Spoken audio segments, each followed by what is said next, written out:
नमस्कार, सीएनबीसी आवाज पर आप देख रहे हैं प्रॉपर्टी गुरु और आपके साथ मैं हूं विपिन भट्ट लेकर हाजिर है एक बार फिर प्रॉपर्टी गुरु का ये शानदार शो आपके लिए, जहां पर हम रियल एस्टेट से जुड़ी ढेर सारी बातें करते हैं। लेकिन इस बार ये शो थोड़ा अलग है। ये है प्रॉपर्टी गुरु स्पेशल, जहां पर हम थोड़ा मूड और मिजाज समझेंगे प्रॉपर्टी बाजार का, क्योंकि Q4 जो है वो खत्म हो चुका है। नए फाइनेंशियल ईयर में हम प्रवेश कर चुके हैं। तो कैसा रहने वाला है ये नया वित्त वर्ष और कैसे बीता पुराना, क्या है नए प्रॉपर्टी ट्रेंड, इस समय बाजार में क्या चल रहा है और हमारे जो घर खरीदार हैं उनके लिए क्या संदेश है, क्या वक्त है, आगे और चीज़ें बदलेंगी, अभी घर खरीदना अच्छा होगा, थोड़ा रुकेंगे अच्छा होगा, ये पुरातन सवाल हैं जो हमेशा रहते हैं, लेकिन जवाब इनके हर बार बदलते रहते हैं।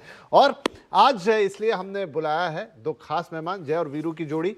आप कह लीजिए कि ये करण अर्जुन की जोड़ी। आप लोग पूछते हैं कब आएंगे हमारे करण अर्जुन, तो लीजिए हाजिर हैं आज के हमारे दो मेहमान करण और अर्जुन, एमडी लाइसेंस फॉर आज पंकज कपूर साहब और head capital markets Anarock Mohammad Aslam साहब। आप दोनों का यानी हमारे करण अर्जुन का बहुत बहुत स्वागत है। और चलिए तो मैं उसी तरीके से जरा शो की भी शुरुआत करता हूँ। नंबर्स बहुत सारे आ गए क्योंकि फाइनेंशियल ईयर भी खत्म हुआ और रजिस्ट्रेशन और ये वो, और भारत के जितने बड़े टॉप प्रॉपर्टी मार्केट्स हैं वहाँ से अलग अलग खबरें। मुंबई से शुरुआत कर लेते हैं, सबसे हॉटेस्ट प्रॉपर्टी मार्केट भारत के अंदर। तो पंकज साहब, यहाँ पर रिकॉर्ड पे रिकॉर्ड बन रहे हैं। अब मार्च में भी जो नंबर आया 1100 करोड़ से ज़्यादा के रजिस्ट्रेशन हो गए। पर डे रजिस्ट्रेशन का भी आंकड़ा रिकॉर्ड कुछ है 400 के ऊपर का। तो नंबर्स बहुत सारे होंगे डिस्क्राइब करने के लिए, लेकिन ये दिखाता है कि मोमेंटम अभी भी बरकरार है। कोई खास कारण इसके पीछे या जस्ट सिर्फ मोमेंटम है? नहीं, मोमेंटम के अलावा अगर आप देख लीजिए कि प्राइस में थोड़ी बढ़ोतरी हो गई, तो नए कंज्यूमर के सेगमेंट, जो पहले अगर केवल एंड यूजर था, तो थोड़े बहुत इन्वेस्टर्स भी आ गए। और कुछ अनफेवरेबल इंटरेस्ट रेट्स हुए, कुछ 15% ग्रोथ हो गई ईएमआई के अंदर, कि जो कॉस्ट ऑफ ईएमआई है वो 15% से बढ़ गई। तो की वजह से जो अफोर्डेबल सेगमेंट में थोड़ा जो इम्पैक्ट आया था, वो उसका जो इजाफ उसमें जो कमी हुई थी, वो कमी की भरपाई जो है इन्वेस्टर के पार्टिसिपेशन की वजह से बढ़ गई। तो ये जो है, ऐसा नहीं है कि स्पेकुलेटिव मार्केट है, बहुत बड़ा गैप है। और यही कारण है कि मार्केट होल्ड हो रहा है, क्योंकि प्राइस और अफोर्डेबिलिटी के अंदर अगर थोड़ा गैप बढ़ा भी है, तो बढ़ने की वजह से इन्वेस्टर्स वापस आ गए। और यही कारण है कि आपको मार्केट में एक एक एक ठहराव दिखाई देता है और एक ग्रोथ दिखाई देती है। जी आपको डिक्लाइन दिखता है, जो जो थोड़ी नेगेटिव फोर्सेस है उसके बावजूद। जी। असम साहब, क्या जो बजट में long term capital gain tax की अनाउंसमेंट हुई थी उसके चलते भी मार्च में कुछ खरीदारी एकदम से हुई? सर, मैं तो यही बोलूंगा कि पठान का वो माहौल है, तो ब्रेक हो रहे हैं, रिकॉर्ड पे रिकॉर्ड ब्रेक्स हो रहे हैं। तो एक्चुअली जैसे पंकज जी ने बोला, आप कह सकते हैं कि मोमेंटम है सर, मोमेंटम है। बजट में पहले भी कई चीजें आई, बजट समझने में ही लोगों का टाइम निकल जाता है। हाँ हाँ तो हाँ। मैं ये नहीं कहूंगा कि उसके इफेक्ट से मार्च में ये हुआ है। सर, बहुत सारी चीजें हैं कि लाइक एक, जैसे हमने लास्ट टाइम भी डिस्कस किया था कि एक रेट ऑफ इंटरेस्ट भी बैंकर्स ने, ये कहने की बात है लेकिन जस्ट बोलने के लिए, कि बैंकर्स ने रेट ऑफ इंटरेस्ट थोड़े से सॉफ्ट किए थे, कुछ नई स्कीम लाए थे, तो उसके भी लोगों ने उसका फायदा उठाने की कोशिश करी। पर मैं कहता हूँ ओवरऑल सर एक मोमेंटम वाली बात है ये, कि जो एक शुरुआत हमने देखी थी कोविड के टाइम से, कि कोविड के बाद लोगों का एक जो बड़े घर में जाने का एक एक वो लोगों ने डिसीजन लिया था, उसके चलते हुए पैन इंडिया पे रियल एस्टेट हाउसिंग में एकदम तेजी आई थी। तो मुझे लगता है वो तेजी ही बरकरार चल रही है, क्योंकि उसके पीछे पीछे ही लोगों का, क्योंकि एक बात होती है ना कि आपने खरीदा तो मैंने भी खरीदा, तो मुझे लगता है कि वो एक चल रहा है और एक लोगों का भी ट्रेंड बन गया है कि भाई मुझे बड़े घर जी में शिफ्ट होना है, मुझे बड़े घर में शिफ्ट होना है। तो जैसे आप मुंबई की बात कर रहे हैं, लेकिन अगर आप मुझे टाइम दे तो पूरे पैन इंडिया का एक नहीं, पूरा। आएंगे उस पे भी आते हैं, लेकिन आपने अच्छा कहा, जाकिर हुसैन जो इंडिया के one of the top most stand up comedian है, वो एक डायलॉग यूज करते हैं, मोमेंट है भाई मोमेंट है। तो आप कह रहे हैं मोमेंटम है भाई मोमेंटम है, राइट? ठीक है, तो ये मार्केट का मोमेंटम है। एक एक करके खोलते हैं इसको, थोड़ा बेंगलुरु की तरफ जाते हैं। बेंगलुरु की तरफ पंकज, एक रिपोर्ट है जिसकी मैं आपसे बातचीत भी कर रहा था, कितनी ऑथेंटिक कैसे क्या, लेकिन अखबारों में ये सब कहानियां आती रहती हैं, तो सोचा आपसे भी पूछें कि बेंगलुरु में अचानक से जो है वो रेंटल यील्ड 4% के ऊपर चली गई रेजिडेंशियल की, जो कि हम देखते हैं कि वो कमर्शियल वगैरह में होती है ना, किराए आसमान छू गए हैं, लोगों को घर नहीं मिल रहे हैं और जो ऑलमोस्ट डबल की तरफ चला गया है। अब इसमें रीजन तो कई बताए जा रहे हैं कि बहुत सारा जो वर्क फ्रॉम होम था वो खत्म हो गया, लोग वापस लौट के आ रहे हैं, नए ऑफिसेस लीजिंग वगैरह हो रही, सब कुछ मिला जुला के तो अचानक से ये हवा एकदम दूसरी तरफ घूम गई। देखिए, बैंगलोर में रेंटल यील्ड हमेशा से अच्छी रही। हम लोगों ने एक मनी कंट्रोल के लिए भी रिपोर्ट पब्लिश की थी लास्ट ईयर, जिसके अंदर बैंगलोर टॉप के ऊपर आया था। तो ऐसा नहीं है कि एक साल के अंदर और पिछले साल ये 4% और 5% की रेंटल यील्ड हो गई। बैंगलोर एक मार्केट है जहाँ पे रेंटल यील्ड हमेशा से अच्छी रही, और उसका रीजन है कि जो कैपिटल वैल्यू है वो स्पेकुलेटिवली बढ़ती नहीं है। लेकिन क्या इन बातों में दम है पंकज जी के लोग क्योंकि वापस लौट के आ रहे हैं और जो मकान मालिक हैं उन्हें लग रहा है कि भाई जो उन्होंने कोरोना के दौरान किराया कम करा उसको थोड़ा रिकवर कर ले, लोगों को घर नहीं मिल रहे, या ये वन ऑफ केसेस है? आई एम सेइंग दैट कुछ जगह पे तो रिकवरी है, लेकिन अभी भी 100% जो है आईटी के अंदर ऑक्यूपेंसी आई नहीं है। बहुत सारी कंपनियां हैं जहां पे अभी वर्क फ्रॉम होम कल्चर चल रहा है, बट फिर भी ऑफिसेस चालू हो गए हैं। तो काफी लोग जो हैं जो अब ऑफिस ज्वाइन करने लगे, तो जो अपने होम टाउन चले गए थे वो लोग शायद वापस आने लगे हैं। और दूसरी बात है, क्योंकि ले ऑफ चल रहा है, तो कुछ लोग जो अपना जॉब बचाना चाहते हैं तो वो वापस से सिटीज में आना चालू कर रहे हैं। तो रेंटल के मार्केट में जो सबड्यू हुई थी डिमांड, वो वापस आ गई है। और वो रेंट पे भी इम्पैक्ट हो गया, लेकिन वो डबल हो गए हैं। और ये रेंटल यील्ड 4.5% केवल इस क्वार्टर और इस साल में आई है, ये गलत है।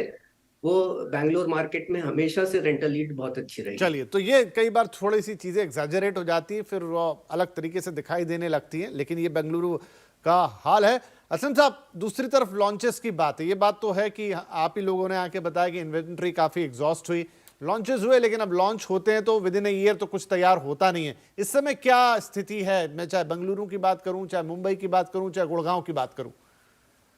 सर, लॉन्चेस में एक्चुअली वही है कि क्योंकि आपकी इन्वेंट्री डिक्लाइन हुई है, जैसे कि आपने बात करी, तो एनसीआर मतलब वेरी सरप्राइजिंगली एनसीआर में लाइक मैक्सिमम डिक्लाइन है इन्वेंट्री का, अराउंड 22%। और इसी के चलते हुए अगर आप एनसीआर को, हम हमेशा टॉप अपना बॉटम में टॉप जो 7 सिटीज है उसमें हमेशा हम लोग बात करते थे, लेकिन दैट्स द मार्केट जहाँ पे decline in inventory is highest right now. तो आप इस तरह से पूरा मूड समझ सकते हैं पूरे भारत का कि सब जगह क्या हो रहा है और किस तरह से अपटेक हो रहा है इन्वेंट्री का। तो उसके चलते हुए क्योंकि अब इन्वेंट्री नहीं बची है तो उसके साथ साथ अपना लॉन्चेस भी बढ़ गए हैं।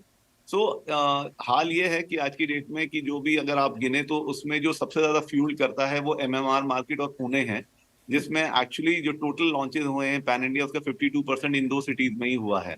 और उसका रीजन भी है कि जो हमने देखा है कि जो ओवरऑल इन्वेंट्री पूरे साल की अगर आप कंसिडर करेंगे, जो उसमें अब्जॉर्प्शन हुआ है, लोगों ने खरीदा है, एमएमआर और पूना मिलके उसमें 48% को अकाउंट करता है।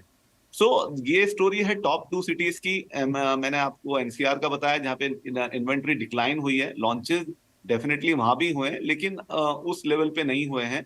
I think except for Hyderabad जहाँ पे लॉन्चेस कम हुए हैं, rest all the top 7-8 cities launches बहुत ज्यादा हुए हैं और लोग नए इन्वेंट्री ले रहे हैं। पहले हमने एक बार डिस्कस किया था कि उसके चलते हुए लैंड डील्स बहुत हो रही हैं और बहुत एग्रेसिवली हो रही हैं। जो एक एवरेज होता था पहले लैंड डील करने का आपका 6 to 9 मंथ या कभी कभी 12 month, it has come down to around 6 month का एवरेज।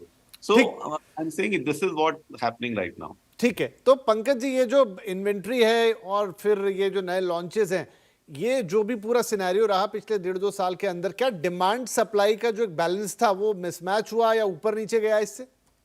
नहीं, ये बड़ा अच्छा सब्जेक्ट है, क्वेश्चन आपने पूछा है। अगर आप देखेंगे तो पिछले एक साल के अंदर अगर हम देखें तो हमारी पास 3 लाख करोड़ रुपए का बिल्डर का माल बिका और कुछ 5 लाख करोड़ का जो है नया लॉन्चेस हुआ। तो नए लॉन्चेस 67% जो है वो सेल से ज्यादा है। और यही कारण है कि मैं ये नहीं बोलूंगा कि इन्वेंट्री कम हो गई, इन्वेंट्री प्रेशर बरकरार है। और उस इन्वेंट्री प्रेशर की वजह से ही बिल्डर्स ने स्पेकुलेटिवली प्राइस बढ़ाए नहीं है और एक मॉडरेट लेवल पे प्राइस इंक्रीज हुई है जो इन्फ्लेशन ड्रिवन है, स्पेकुलेटिव नहीं है। और यही कारण है कि डिमांड मेंटेन की है और वॉल्यूम में आपको इम्पैक्ट नहीं दिखाई दिया।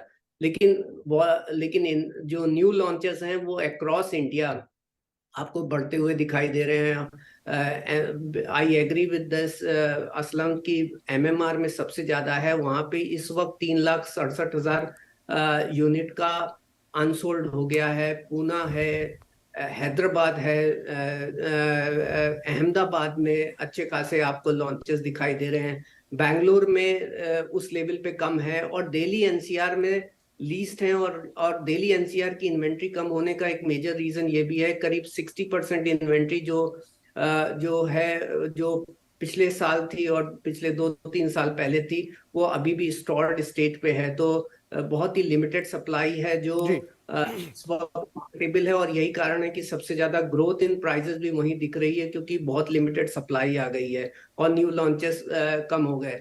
एक बड़ा इंटरेस्टिंग पॉइंट मैं बोलना चाहता हूँ, वो ये है कि Delhi NCR in terms of ये जो टॉप 8 सिटीज का है, इसका एक मेजर कंट्रीब्यूटर होता था 2011-12 में। और एमआर से भी उससे उस वहां पे वॉल्यूम्स ज्यादा होते थे। आज उसकी स्थिति ये हो गई है कि वो वहां के वॉल्यूम्स आपके जो है वो बैंगलोर के लेवल पे पहुंच गए हैं। And Mumbai is almost 2x in terms of the sizes of Delhi NCR. तो दिल्ली एनसीआर में जो इन्वेंट्री की कमी ये हुई है, क्योंकि वहां पे स्टॉक स्टॉर्ड है, न्यू लॉन्चेस उस लेवल पे तेजी से आए नहीं जो मुंबई में आए। तो मार्केट अभी तक पूरी तरह फ्लोरिश हुआ नहीं है वहां का। इन जो सप्लाई साइड है वहां पे डायनामिक्स जो है वो अभी भी बड़ी संकुचित है, और वहां पे वापस सप्लाई का फ्लो आ जाए और तब वो अपने एक पुराने लेवल पे जब मार्केट आ जाए तो उसमें वो मैच्योरिटी आती दिखाई देगी।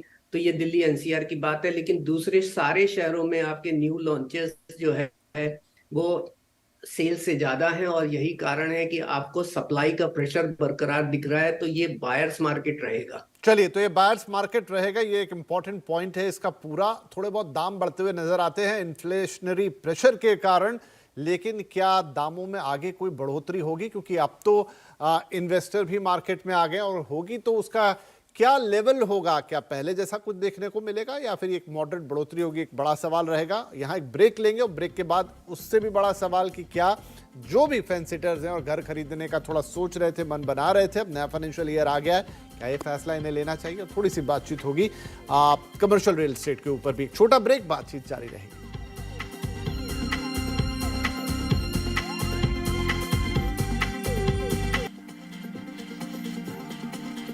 Welcome back. आप देख रहे हैं प्रॉपर्टी गुरु स्पेशल, जहां पर हम डिस्कस कर रहे हैं देश का ताज़ा हाल रियल एस्टेट मार्केट का, किस तरह की चीज़ें हो रही हैं नए फाइनेंशियल ईयर में, हम किस तरफ जा रहे हैं, घर खरीदारों को यहां क्या करना है, और मार्केट में ओवरऑल डायनामिक्स कैसे। हमारे दोनों मेहमान हमारे साथ बने हुए हैं। असलम साहब, बहुत सारे नंबर्स आ रहे हैं जो कमर्शियल रियल एस्टेट को भी लेकर हैं, चाहे बेंगलुरु की बात की जाए, चाहे मुंबई का। एक नंबर मैं किसी रिपोर्ट में देख रहा था कि यहाँ पर पिछले क्वार्टर में, या जो क्वार्टर अभी खत्म हुआ है, वहाँ पर ऑलमोस्ट 100% का जम है लीजिंग में। कुछ और शहरों से भी ऐसी बात है। कमर्शियल रियल एस्टेट इस समय कैसा कर रहा है? Very surprisingly Vipin ji, I think इस पे रियल नंबर्स पंकज जी दे पाएंगे, लेकिन वेरी सरप्राइजिंगली जो इस टाइम वर्ल्ड वाइड जो हम हेडविंग्स देख रहे हैं, लाइक जो डिस्ट्रप्शन देख रहे हैं, ले ऑफ्स हो रहे हैं, बड़े बड़े कॉर्पोरेट्स ले ऑफ्स कर रहे हैं ऑल इंडिया, उसमें एक्चुअली चाहे आप वो रेसी सेल देखें या वो फिर आप कमर्शियल लीजिंग के लिए जो आरएफपी इस टाइम मार्केट में है उसको देखिए, तो ये डिफरेंट स्टोरी ही बताता है। लाइक लेटेस्ट एग्जांपल आप लीजिए कि गूगल के लिए इतनी न्यूज थी अभी, लेकिन अभी पुणे में गूगल ने 1 लाख स्क्वायर फीट का लाइक ऑफिस स्पेस लिया है और ऑक्यूपाई भी कर लिया है। सो आई एम सेइंग कि आई थिंक ये एक हो सकता है कि आफ्टर ऑल दिस जो एक चल रहा है माहौल वर्ल्ड वाइड, उसके बावजूद India is doing good, because यहाँ पे जो एक कॉन्फिडेंस लेवल बढ़ रहा है, ईज ऑफ वर्क ले लीजिए या गवर्नमेंट की पॉलिसीज ले लीजिए, तो इंटरेस्ट अभी भी बरकरार है। उसके चलते हुए रियल एस्टेट मार्केट जो कमर्शियल से रिलेटेड है वो काफी अभी भी बॉइंट है। आपको नए नए लीजेस हो रहे हैं, आप चाहे बैंगलोर को लीजिए, आप एनसीआर को लीजिए जिसमें Gurugram as a epicentre आप समझ सकते हैं, आप पुणे ले लीजिए, suddenly become very big. And अभी नए नए जो वहाँ पे ऑक्यूपायर आ रहे हैं जो इंटरेस्ट दिखा रहे हैं, लाइक मास्टर कार्ड, एंड जैसे मैंने गूगल का नाम लिया, बैंगलोर ऑलवेज हमेशा से अभी भी लीड करता है उस चीज को।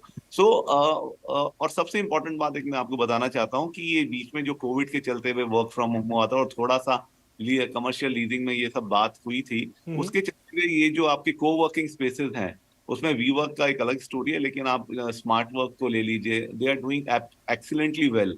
लाइक स्मार्ट वर्क तो एकदम आप देखेंगे तो जैसे मैं गूगल की भी बात कर रहा हूँ, उन्होंने स्मार्ट वर्क में ही 1 लाख स्क्वायर फीट का वो स्पेस लिया है, and that is very good.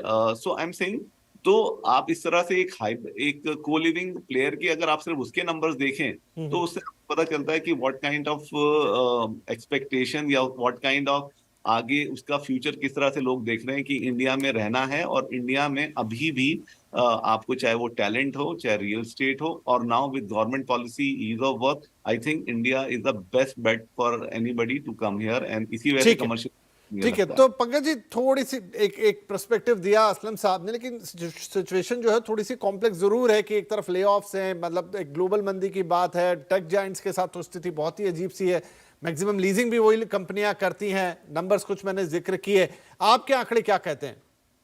देखिए, हमारे आंकड़ों के हिसाब से अगर आप एनुअली देखेंगे तो यहाँ पे अगर मार्केट में 40 मिलियन बिकता था, तो अभी भी हम करीब 30 और 35 मिलियन तक पहुंचे थे पिछले कैलेंडर ईयर के अंदर। तो और 30 के करीब, तो बेसिकली जो हमने बेस्ट किया था उससे अभी अभी हम शाई हैं। क्वार्टरली बेसिस पे एक दो क्वार्टर्स में हमारे पास अच्छी इंप्रूवमेंट दिखाई दी है। इस क्वार्टर का डेटा हमारे पास नहीं आई है, लेकिन अगर पिछले क्वार्टर्स में देखें तो हमारे पास 19% का डिक्लाइन था। और इस क्वार्टर में अगर दूसरे आईपीसीज के डेटा को देखें तो थोड़ी सी बॉयंसी जरूर आई होगी, क्योंकि कुछ बड़ी लीजेस हुई हैं। लेकिन हमें ये भी देखना चाहिए कि एक जो ऑल इंडिया लेवल की जो वैकेंसीज हैं वो वैकेंसीज बढ़नी चालू हो गई, और अब 18 से 19% पे ऑल इंडिया लेवल की ग्रेड ए ऑफिसर्स की वैकेंसीज बढ़ गई हैं। तो और ये वैकेंसीज बढ़ने का मतलब ये बता रहे हैं कि वो उस तरीके का इम्प्रूवमेंट नहीं है जैसा आपने रेजिडेंशियल में देखा कि हमने एक नई पीक पाई। हमने आज तक कभी इतना माल नहीं बेचा जितना कोविड के पीरियड में बेचा, बिकॉज द रीजन ये डोमेस्टिक डिमांड ड्रिवन था।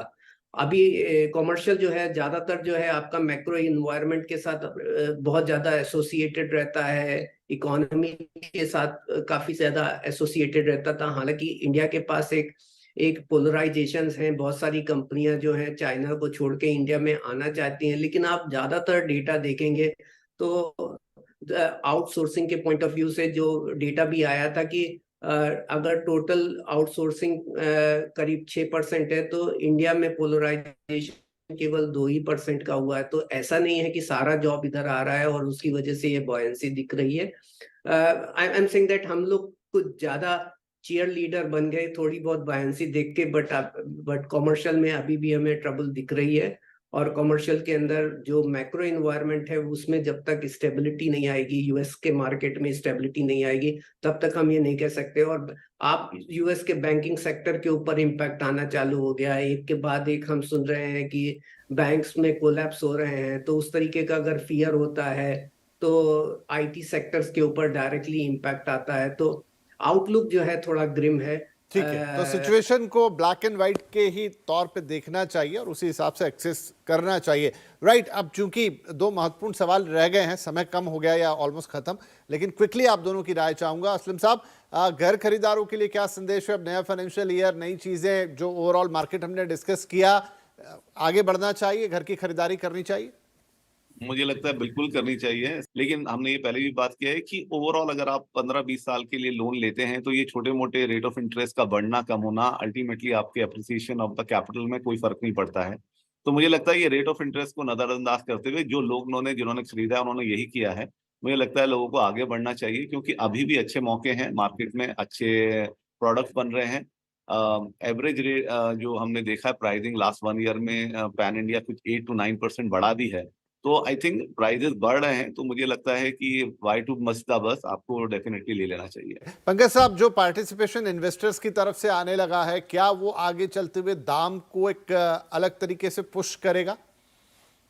मुझे बहुत ज्यादा नहीं लग रहा है। ओनली सर्टेन ज्योग्राफीज जो जहाँ पे सप्लाई का वॉल्यूम बहुत कम है, वहां पे आपको थोड़ी स्पेकुलेटिव फोर्सेस होती हुई दिखाई देंगी। बट अदरवाइज अगर आप मुंबई देख लीजिए, पूना देख लीजिए, बैंगलोर, हैदराबाद, इन सारे शहरों के अंदर देख लीजिए तो कभी काफी रेंज बाउंड एप्रिसिएशन है और इन्फ्लेशन ड्रिवन है। सो मुझे वो स्पेकुलेटिव प्रैक्टिसेस नहीं लगती, लेकिन बट प्राइस में एक प्रोडक्टिविटी है, इसके लिए प्राइस बढ़ना चालू हुआ। पिछले 2016 से वो जो बढ़ा नहीं था, तो उसकी वजह से इनकम की जो ग्रोथ है उससे जो गैप था वो फुलफिल हो गया। इसकी वजह से प्राइस में अफोर्डेबिलिटी और प्राइस में प्रोडक्टिविटी है। तो कंज्यूमर के पॉइंट ऑफ व्यू से तो अच्छा आज भी वक्त है जी। कि आपने बेस्ट टाइम थोड़ा मिस कर दिया, लेकिन हाँ, लेकिन बस अभी निकली नहीं है। आप थोड़ा सा जरा दौड़ के पकड़ना चाहेंगे तो उस बस को पकड़ सकते हैं, अपना घर अभी भी ले सकते हैं। वाइल तो काफी अच्छी है विस्तृत बातचीत हुई, जिसमें एक पूरा पिक्चर खींचने की कोशिश रही। रियल एस्टेट मार्केट कैसा कर रहा है, सारे फैक्टर्स कैसा कर रहे हैं, आगे कैसा दिख रहा है, और मोस्ट इंपॉर्टेंटली हमारे घर खरीदार उन्हें क्या करना चाहिए अगर वो घर खरीदने का सोच रहे हो। जैसा पंकज जी ने कहा, बस मिस कर गए तो अभी भी वक्त है कि थोड़ा 2-4 कदम चल लेंगे तेजी से तो पकड़ पाएंगे उसको। तो thank you very much both of you, आपने वक्त निकाला और आज इतनी अच्छी बातचीत रही। नंबर्स भी डिस्कस हुए और आगे का थोड़ा सिनेरियो भी। एंड आई होप कि जल्द फिर से बैठेंगे और कुछ और दिनों बाद फिर से एक नया एनालिसिस लेकर आएंगे दर्शकों के लिए, ताकि उनको अपना मोस्ट इंपॉर्टेंट डिसीजन बनाने में सहूलियत हो, आसानी हो। बहुत शुक्रिया, नमस्कार।